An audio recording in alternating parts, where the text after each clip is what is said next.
missing someone. Love with all your heart. Missing someone. Love with heart.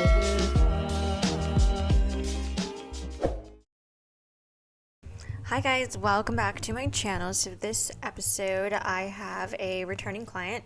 Some of you guys might recognize her. I've used her for a few other videos and she's been on my Instagram feed quite a bit. So today we are going to transform her. She's wanting to do something more red, something different. The last appointments that we did, she got really light because we were working towards a silver. And then we got there and she was like, okay, let's do something different. So today our goal is to do like a brighter, deeper red, something more natural. And of course I need to highlight her roots first to get them nice and light and blended, and then we will work on the toner.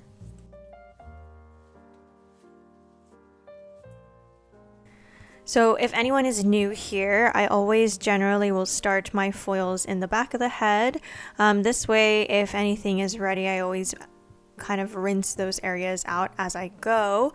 And then my products that I'm using, I am using the Blonde Me Schwarzkopf Lightener, and this first bowl that I mix up, I will dilute my 20 volume with some 6 volume, and then the rest of the head I just generally will use 20 volume.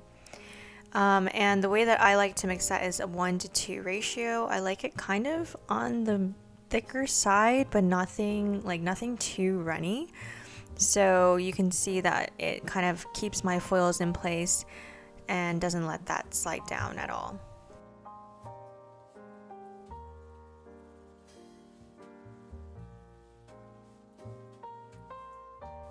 So since she's wanting to do something a little bit more natural, of a red, and we're not kind of trying to do something that's too heavy of a highlight because we literally just did that last time. So we're working on kind of doing something that's going to blend out her roots a little bit more. I'm feeling like those mids and ends are looking very blonde compared to the root.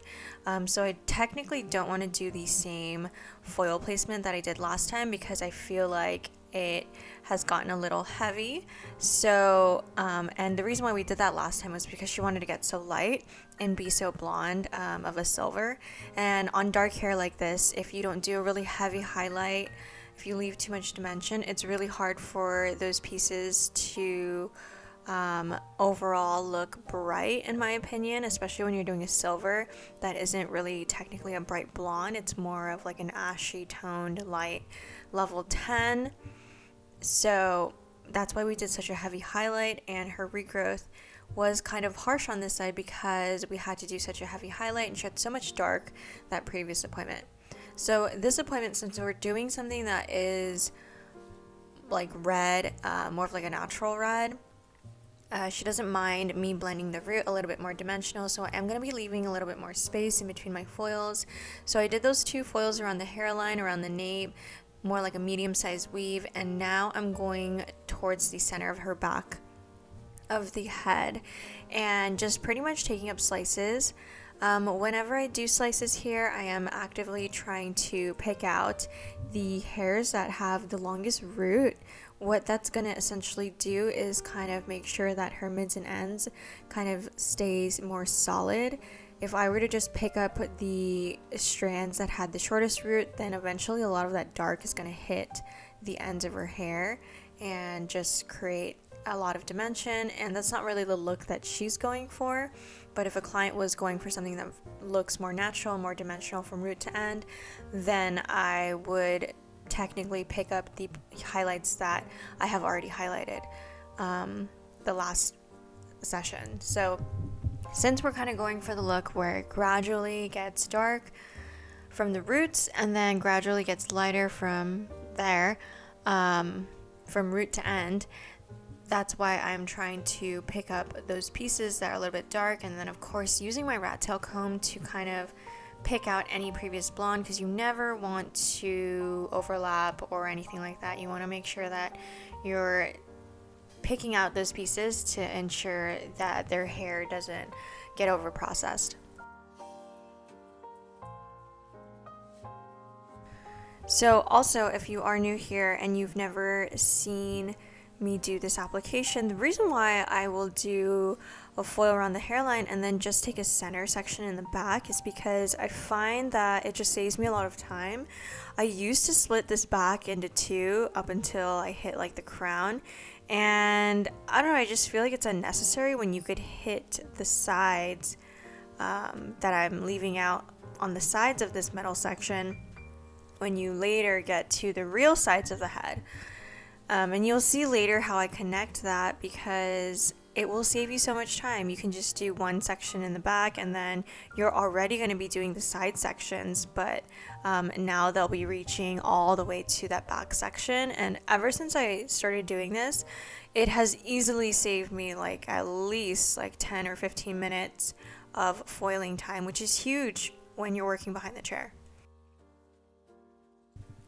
So I found that it was just not a shortcut, but just kind of working smarter in a way, because I realized when I would split the back into two sections and then I got to the sides, the sections on the sides were really small. I wasn't like really using the whole foil, or like the hair wouldn't really take up the whole foil, and I just thought that it was kind of a waste almost. And you know, time is money in the salon, and I find that doing it this way just has saved me so much time and makes things a lot easier too when I go back in and check my work and re-highlight them for the next session. So for her money piece, I'm going to be doing just a few weaves back to back, and then I will continue to connect the money piece and the back slices with just some slices. But when I connect those weaves to the back slices, I make sure that the slice doesn't have too much negative space as I slowly reach the back slices. So I've already done a detail hairline of connecting that money piece on the side there. So now I'm connecting the sides, and I did another weave above the ear. So now I'm taking, this is my side section where I told you guys that I was going to be connecting this part with the back area, and this is kind of how I do it. So I am taking slices, trying to pick out those slices that again have the longest root, so that we can keep those mids and ends nice and solid and bright, because in reality a lot of these foils clients probably come in, maybe the soonest would be like 3 weeks, and then the latest might even be like 6 months to a year. It just really depends. So I always try to make sure that my clients longest pieces of dark hair are getting caught in their foil sessions, unless they are a really consistent client that comes in like 10 to 12 weeks. But for the most part, I always try to do this because it just makes it a lot easier too, and I know exactly where to foil every time I go back in to check my work. So now I am taking out her foils. So normally on her hair, I normally would lift her as light as possible, like to, I would say like a level 9 and 10. But today, since we're doing red, I'm okay with her hair lifting to about a level like 8 and 9, because the warmth is going to be fine. But I do want to lift it a little past 7, because I do want the fade to be consistent with and match kind of like those mids and ends, because those mids and ends used to be like a level 9 and 10, and so if I don't lift the root, even though we're doing a red, if I don't lift the root past that level 7, when this fades, the roots are going to fade orange, and then the ends are just blonde, and I feel like that just doesn't look amazing. I feel like it would look better if everything kind of just faded yellow very similarly. So we're going in with a demi-permanent red tone. Now in the past with her, I have definitely done a semi-permanent. The difference is a demi is mixed with developer. A semi-permanent is a color that's just straight out of the tube. And she is definitely a client that like changes her hair color every time she comes in. Generally we'll do something slightly different. We used to do a lot of semi-permanent and fashion tones on her.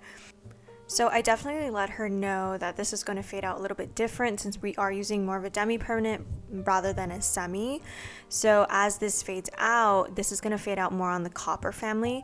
Now, if I was going to be doing a red like we've done on her in the past with a semi, that would just fade out pink and then back to blonde, making it very easy to kind of change it if your client is someone who wants a different color every time or a different fashion tone. But this one, since it is a demi-permanent and it's going to fade into like more of a copper tone, if she does want to change it into something lighter, then we'll have to re-lighten those areas, and it'll just be a little bit more difficult since we used a demi and it kind of darkened her blonde. Rather than the semi, it doesn't technically darken the blonde, but it just kind of puts in those brighter tones and then it fades out essentially into the blonde if it were a red. Alrighty guys, so here is her finished look. It's more of a more natural muted red tone. We just did one overlay of red. If she wanted something that was even brighter, you could definitely do another extra overlay, but she loved the way that this looked already. It just looked very muted, not too bright, and just very natural, and just everything looks so great with her root, and I feel like this is going to fade out and grow out really soft against her natural hair color. So for that root formula, we mixed like a level 4 and a level 5 intense red, and then for the mids and ends formula, we mixed like a level 5 and a level 6 intense red to create this. And the reason why it looks so muted is also because it was done on hair that was super blonde. So technically this is kind of like her fill, but since she loved it and didn't mind the color more muted, we just kind of left it after just one toner. Alrighty guys, that is it for this week's episode. Thank you guys so much for watching and tuning in, and as always, I will talk to you guys next week.